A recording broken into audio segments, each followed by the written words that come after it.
Hello दोस्तों, आज का जो हमारा लेक्चर है वो है जनरल नॉलेज से ऑफ कोर्स। और आज जो हम सेक्शन ले रहे हैं वो है ज्योग्राफी। अब देखो, यहाँ पर थोड़ा सा सोचने वाली बात है, ये लेक्चर किसके लिए होगा? क्या जिन्होंने डोमेन सब्जेक्ट ज्योग्राफी लिया है उनके लिए है या जनरल नॉलेज वालों के लिए? तो देखो भाई, जनरल नॉलेज वालों के लिए भी है और डोमेन सब्जेक्ट वालों के लिए भी है। डोमेन सब्जेक्ट थोड़ा सा जिनके पास में ज्योग्राफी था तो वो डिटेल में आता है, लेकिन क्योंकि शुरुआत उनको बेसिक से करनी है तो ये बेसिक वाला है पार्ट। हालांकि उनको ये सारी चीज़ें आती होगी, बट कोई बात नहीं, हो सकता है चूक गए हों। लेकिन हमें दिमाग में ये रखना है, क्योंकि सीयूईटी वालों ने कहा है कि हम पेपर बिल्कुल सिंपल सा पूछेंगे, तो आप दिमाग में रखें कि सिंपल सिंपल क्वेश्चंस भी ज़्यादा प्रोबेबिलिटी है उनके आने की, तो आप ज़्यादा फोकस उन्हीं पे करें, ठीक है। सो जिन लोगों के पास में डोमेन नहीं है, उसके अलावा हम बात कर रहे हैं जनरल नॉलेज की, तो ये जो लेक्चर होने वाला है ना, बहुत सारे क्वेश्चंस अपने साथ में लिए हुए हैं। थोड़ा सा फोकस करके सुनिएगा, डैम श्योर क्वेश्चन भिड़ेगा ही भिड़ेगा इसमें से, ठीक है। तो करें शुरू, करते हैं। सबसे पहले तो यहाँ पर हम बात करते हैं, एक स्टार्टिंग से स्टार्ट करते हैं। देखो, सबसे पहले बात कर रहे हैं कि हमने ग्लोब को थोड़ा सा स्क्वीज करके फ्लैट कर दिया, तो इस तरह का हमें स्ट्रक्चर मिलता है। हमारा जब हमने सिलेबस पढ़ा था तो हमने तब जान लिया था कि हमसे क्या क्या पूछा जा सकता है। तो उन्होंने कहा था कि हम आपसे स्टेट्स पूछ लेंगे, देयर कैपिटल्स पूछ लेंगे, लॉन्गेस्ट, लार्जेस्ट, स्मॉलेस्ट, स्मॉलर, ये सारे स्टेट्स एंड जो टेरिटरीज हैं उनके बारे में हम आपसे डिस्कस करेंगे या क्वेश्चन पूछेंगे। तो हम भी शुरुआत बहुत बेसिक से करते हैं। सबसे पहले अगर बेसिकली ज्योग्राफी की शुरुआत करें तो हम कॉन्टिनेंट्स और ओशन से करते हैं, तो हम भी उसी से शुरुआत करेंगे। तो हम सभी जानते हैं कि हमारे वर्ल्ड के अंदर तो 7 तो कॉन्टिनेंट हैं, और अगर ओशन की बात करें तो 5 ओशंस हैं। 7 कॉन्टिनेंट एंड ओशंस। सबसे पहले इनके नाम के बारे में डिस्कस करते हैं। हम बात कर रहे हैं कॉन्टिनेंट्स की, तो एशिया, अफ्रीका और ऑस्ट्रेलिया, ए नाम के 3 कॉन्टिनेंट। फिर आ जाओ इधर यूरोप, इधर आ जाओ नॉर्थ अमेरिका, साउथ अमेरिका और एंटार्क्टिका, ठीक है, याद रहेगा। तो देखो, ये तो याद कर लिया आपने, 3 याद हो जाएंगे। इसके बाद में ये 2 आसानी से याद हो जाएंगे। थोड़ा सा याद करने में दिक्कत आ सकती है तो तुम्हें इनमें आ सकती है, हालांकि याद होनी चाहिए, बहुत बेसिक सी चीज़ें हैं। अब ये हो गए हमारे 7 continent, Asia, Africa, Australia, Europe, north America, south America और एंटार्क्टिका। अब इसमें डिस्कस करते हैं कि सबसे बड़ा कॉन्टिनेंट कौन सा है। तो ये है आपका लार्जेस्ट और ये है आपका स्मॉलेस्ट, ठीक। अब आ जाओ ओशंस पे, तो 5 ओशियन है। सबसे पहले आर्कटिक ओशियन, और इधर पहले एंटार्क्टिक ओशियन बोलते थे अपन उसको, अब बोलते हैं सदर्न ओशियन, ठीक है। तो पहला ओशियन, दूसरा ओशियन, तीसरा ओशियन है आपका अटलांटिक ओशियन, चौथा ओशियन है आपका पैसिफिक ओशियन, और 5वां ओशियन है आपका इंडियन ओशियन, ठीक है। तो कौन कौन से हैं? आर्कटिक, अटलांटिक, पैसिफिक, और इसके अलावा आर्कटिक हो गया, हाँ, southern, Arctic ocean, southern ocean, Atlantic ocean, Pacific ocean और इंडियन ओशन। अब इसमें सबसे छोटा और बड़ा देखें तो सबसे स्मॉलेस्ट और सबसे लार्जेस्ट की बात करें तो ये सबसे लार्जेस्ट, ठीक है। अब देखो, इसको अगर आप ग्लोब की तरह घुमा दोगे ना, तो ये वाला पैसिफिक ओशन और ये वाला पैसिफिक ओशन मिल जाएगा। तो देखो कितना बड़ा एरिया इन्होंने कवर कर रखा है। फिर इतना ही नीचे की तरफ पैसिफिक ओशन, तो पैसिफिक ओशन सबसे बड़ा है, और सबसे छोटा है आपका आर्कटिक ओशन, क्योंकि इसको ऊपर से मिलाओगे तब भी बहुत ही थोड़ा सा ही एक एरिया बनेगा, ठीक है। ये हो गए आपके बेसिक वर्ल्ड के बारे में हमने डिस्कस कर लिया। थोड़ा सा और डिस्कस करते हैं, इसके आगे डिटेल में समझने की कोशिश करते हैं कि कंट्रीज के बारे में अब बात करें, क्योंकि हमने कॉन्टिनेंट्स तो पढ़ लिए, ओशंस भी पढ़ लिए, अब कंट्रीज के बारे में बात करें। तो सबसे पहली जो बड़ी कंट्री है हमारी वो है रशिया। रशिया सबसे बड़ी कंट्री है। उसके बाद आता है बेटा आपके कनाडा। कनाडा दूसरे नंबर की बड़ी कंट्री है। फिर आता है आपका यूएसए, ये तीसरे नंबर की आपकी बड़ी कंट्री है। फिर आता है आपका चाइना, चौथे नंबर की बड़ी कंट्री। फिर आता है आपका ब्राजील, 5वें नंबर की बड़ी कंट्री। फिर आता है आपका ऑस्ट्रेलिया। अभी सर आपने इसको कॉन्टिनेंट बोला था, इसको कंट्री भी कंसिडर किया जाता है, ठीक है। तो यहाँ पे ऑस्ट्रेलिया 6th नंबर की बड़ी कंट्री। और आ जाते हैं अब हमारे 7th प्लेस पे, जो कि है हमारा प्यारा इंडिया। अगर हम इसके टोटल एरिया की बात करें तो 3.28 मिलियन स्क्वायर किलोमीटर्स, ये हमारा इसका एक तरीके से एरिया है। एरिया के हिसाब से हमारा वर्ल्ड के अंदर 7th प्लेस है, हम 7वीं बड़ी कंट्री हैं, ये बात आप याद रखिएगा। मेरे हिसाब से यहाँ तक तुम्हें कोई भी तकलीफ नहीं होगी। चलिए ज्योग्राफी की कुछ और बेसिक टिप्स के ऊपर बात करते हैं, कुछ स्ट्रक्चर्स के ऊपर बात करते हैं। देखो ग्लोब को अभी जो अपन ने फ्लैट कर रखा था, इसको अपन ने वापस से मतलब गोल कर दिया। ऐसे में यहाँ पर जो ये लाइंस हैं ये इमेजिनरी लाइंस हैं, एंड ये बनाई जाती है किसी भी प्लेस के लोकेशन को लोकेट करने के लिए और साथ ही टाइम को पता करने के लिए। ऐसी कुछ इमेजिनरी लाइंस होती हैं। इसमें सबसे बड़ी लाइन जो होती है वो इक्वेटर है, 0 डिग्री। जो लाइंस ऐसे लेटिवी फॉर्म में है इसको लैटिट्यूड्स कहते हैं, और जो लाइंस ऐसे वर्टिकल है जो बिल्कुल ऐसी सीधी खड़ी लाइन है इसको हम लॉन्गिट्यूड कहते हैं। जो लेटिवी है वो लैटिट्यूड्स और जो खड़ी है वो लॉन्गिट्यूड्स। ठीक है, तो इससे हालांकि क्वेश्चन बनेगा नहीं, बट जो ज्योग्राफी वाले देख रहे हैं थोड़ा सा ध्यान देना कि आपसे पूछ सकता है कि टोटल लैटिट्यूड्स का नंबर बताओ, तो ये इमेजिनरी लाइंस हैं ऑफ कोर्स। तो देखो बीच में 0 डिग्री, अब इधर बढ़ेंगे 1 2 3 4 5 6 7 8 9 10 50 60 100 तो नहीं 90 तक पहुंच जाएंगे। तो यहाँ 1 से लेकर 90 तक 90 लाइंस तो ये होगी, और यहाँ 1 से लेकर 90 तक 90 लाइंस ये होंगी, और इसमें एक 0 डिग्री को और ऐड कर देंगे तो टोटल आपसे लैटिट्यूड्स पूछे तो उनका नंबर होगा 181 लाइंस। डिग्री नहीं, डिग्री तो 180 डिग्री ही होगा। ठीक है, 90 ठीक है, तो 181 लाइंस हैं हमारे पास में लैटिट्यूड्स की। वहीं पर अगर हम लॉन्गिट्यूड्स की बात करते हैं तो ये 0 डिग्री हो गई, इसके पीछे 180 होगा, यहां से शुरुआत करोगे तो 180 पे पहुंच जाओगे, फिर 179 से लेकर 0 वापस यहां आ जाओगे, तो ये टोटल 360 लाइंस होंगे और इनको कहा जाएगा लॉन्गिट्यूड। ठीक, बात समझो मेरी, कैसे मैंने काउंट किया, 1 2 3 4 5 6 से पीछे हम इधर पीछे चले जाएंगे तो दैट वुड बी 180 डिग्री। ठीक है, तो 180 डिग्री से हम वापस से रिवर्सल काउंट करेंगे 1 2 3 4 5 6, या फिर यहाँ पे माइनस से 179 178, इस तरह से यहाँ पे वापस हम 0 पर आ जाएंगे। तो अल्टीमेटली आपको पता चलेगा कि टोटल कितनी लाइंस हैं, 360 लाइंस हैं। ठीक, तो ये मैक्सिमम चीजें आपको ध्यान होनी चाहिए। जब हम इसको और इसको एक साथ मिला देते हैं तो उसको कहा जाता है ग्रिड सिस्टम।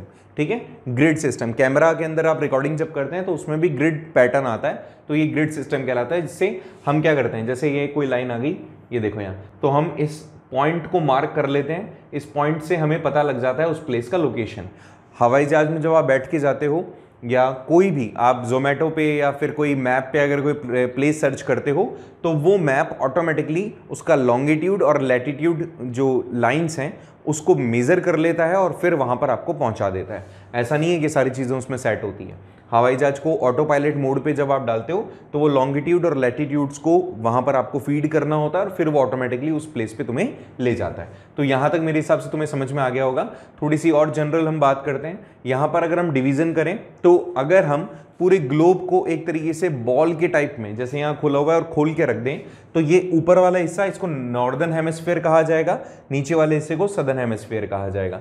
अगर इसको 0 डिग्री से मैं काट दूं तो 0 डिग्री से काटने के बाद में एक जो हिस्सा इस साइड वाला बचेगा उसको मैं कहूँगा आपका ईस्टर्न हेमिस्फीयर और इसको कहूँगा मैं वेस्टर्न हेमिस्फीयर।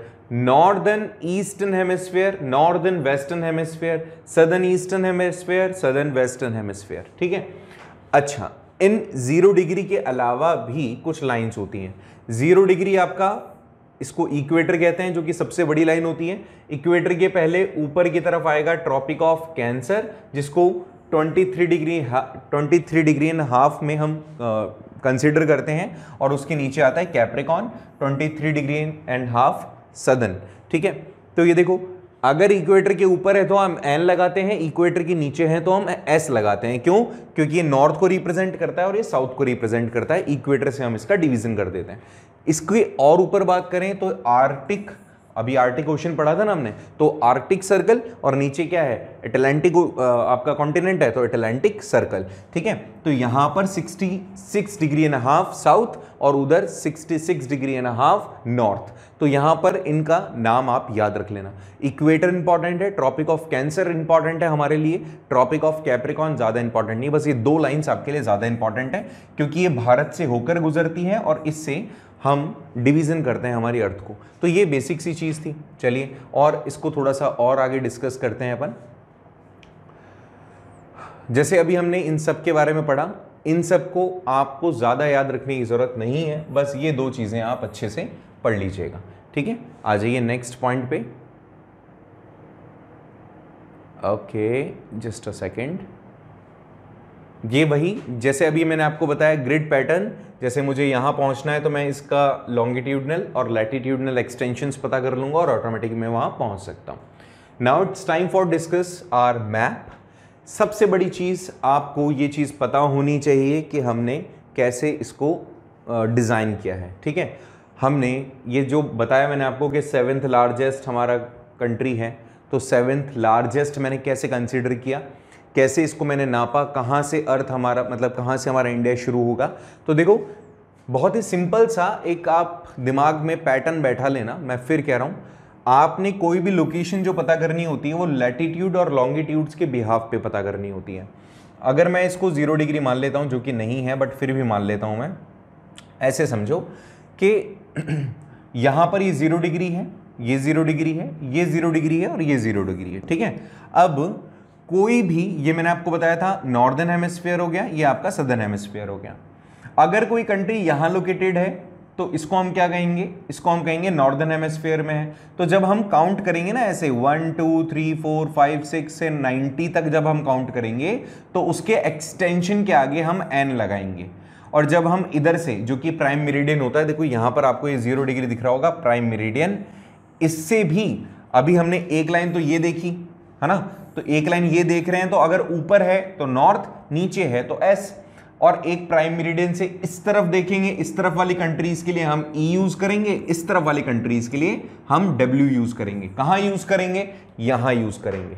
जब हम कभी भी किसी भी कंट्री का एड्रेस के बारे में बात करते हैं तो हम उसके लैटिट्यूडनल और लॉन्गिट्यूडनल एक्सटेंशंस के ऊपर डिस्कस करते हैं। तो अगर हम इंडिया के लॉन्गिट्यूडनल और लैटिट्यूडनल एक्सटेंशंस के ऊपर बात करें तो सबसे पहले यहां से शुरुआत करते हैं हम।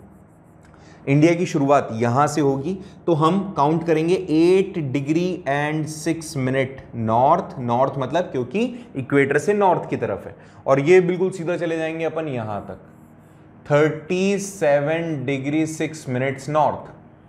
ये इसका, ये क्या लैटिट्यूडनल एक्सटेंशन है। अब हम लॉन्गिट्यूडनल की बात करें, मतलब प्राइम मेरिडियन से इस तरफ कितने हैं, तो यहां से शुरुआत करेंगे इसकी। ये गुजरात वाले एरिया में ये चल नहीं रहा है, कोई बात नहीं, इसको थोड़ा सा मान लेना यहां पे, ठीक है। इसकी बात करें तो ये 68 डिग्री एंड 7 मिनट्स ईस्ट, और यहां चले जाएंगे तो 97 डिग्री एंड 25 मिनट्स ईस्ट। मतलब प्राइम मेरिडियन की ईस्टर्न साइड में है इसलिए हम ई यूज कर रहे हैं, इक्वेटर के ऊपर है इसलिए हम नॉर्थ यूज कर रहे हैं। इससे हमें पता चल गया कि ईस्टर्न हेमिस्फीयर में है, नॉर्दर्न ईस्टर्न हेमिस्फीयर में है हमारा इंडिया। अब उसमें भी अलग अलग जगह पर है, इन सब का अलग अलग लॉन्गिट्यूडनल और लैटिट्यूडनल एक्सटेंशंस होंगे, ठीक है। अच्छा, इनमें से सभी की आपको कैपिटल पता होनी चाहिए। किसकी कैपिटल क्या है, सबसे पहले आपको यह पता होना चाहिए कि हमारे यहाँ पर कितने स्टेट्स एंड कितने यूनियन टेरिटरीज हैं।